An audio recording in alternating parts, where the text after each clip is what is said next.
السلام علیکم ورحمۃ اللہ وبرکاتہ۔ بسم اللہ الرحمن الرحیم۔ آج کا ہمارا سبق ہے ذوالحجہ کے 4 اعمال۔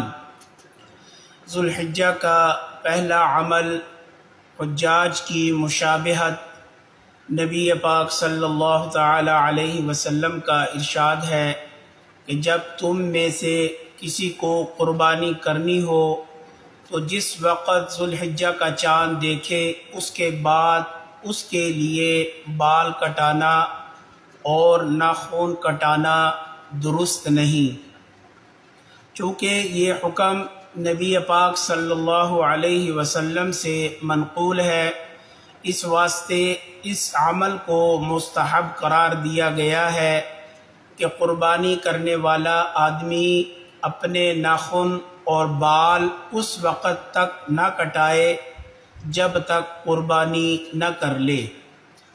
دوسرا عمل 9 ذی الحجہ کا روزہ۔ یہ ایام اتنی فضیلت والے ہیں کہ ان ایام میں ایک روزہ ثواب کی اعتبار سے 1 سال کے روزوں کے برابر ہے، اور ایک رات کی عبادت شب قدر کی عبادت کے برابر ہے۔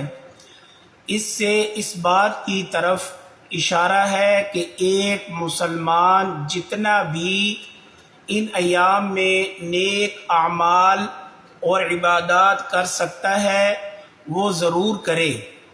اور 9 ذی الحجہ کا دن عرفہ کا دن ہے، جس میں اللہ تعالیٰ نے حجاج کے لیے حج کا عظیم الشان رکن یعنی وقوف عرفہ تجویز فرمایا، اور ہمارے لیے خاص 9ویں تاریخ کو نفلی روزہ مقرر فرمایا۔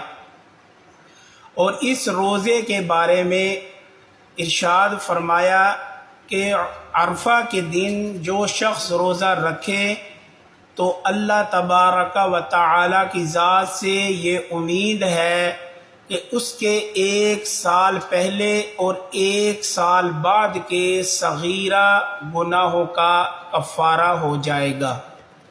تیسرا عمل تکبیر تشریق۔ ان ایام میں تیسرا عمل تکبیر تشریق ہے، جو عرفہ کے دن کی نماز فجر سے شروع ہو کر 13 تاریخ کی نماز عصر تک جاری رہتا ہے، اور یہ تکبیر ہر فرض نماز کے بعد 1 مرتبہ پڑھنا واجب قرار دیا گیا ہے۔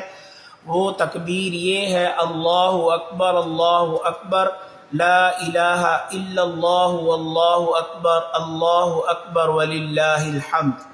مردوں کے لیے بلند آواز سے پڑھنا واجب ہے، اور آہستہ آواز سے پڑھنا خلاف سنت ہے۔ عورتیں جو ہیں وہ آہستہ آواز سے پڑھیں گی۔ چوتھا عمل قربانی۔ ان ایام کا چوتھا اور سب سے افضل عمل جو اللہ تعالیٰ نے مقرر فرمایا ہے وہ قربانی کا عمل ہے، جو کہ صرف ذوالحجہ کی 10، 11 اور 12 تاریخ کو انجام دیا جا سکتا ہے، اور ان کے علاوہ دوسرے اوقات میں آدمی چاہے کتنے جانور ذبح کر لے لیکن قربانی نہیں ہو سکتی۔ اللہ تعالی ہمیں عمل کی توفیق عطا فرمائے۔ دعا کی قبولیت آواز کی بلندی نہیں بلکہ دل کی تڑپ کا تقاضا ہے، کیونکہ دعا صرف الفاظ کا مجموعہ نہیں بلکہ روح کی طلب اور کیفیت کا نام ہے۔ ہمیشہ دعا مانگتے رہا کریں۔ اللہ رب العزت آپ کو بے انتہا خوشیوں سے نوازے اور اپنے حفظ و امان میں رکھے۔ اللہ پاک ہمارے مرحوم والدین اور تمام مرحوم عزیز و اقارب کی مغفرت فرمائے اور جنت الفردوس میں اعلیٰ مقام عطا فرمائے۔ السلام علیکم۔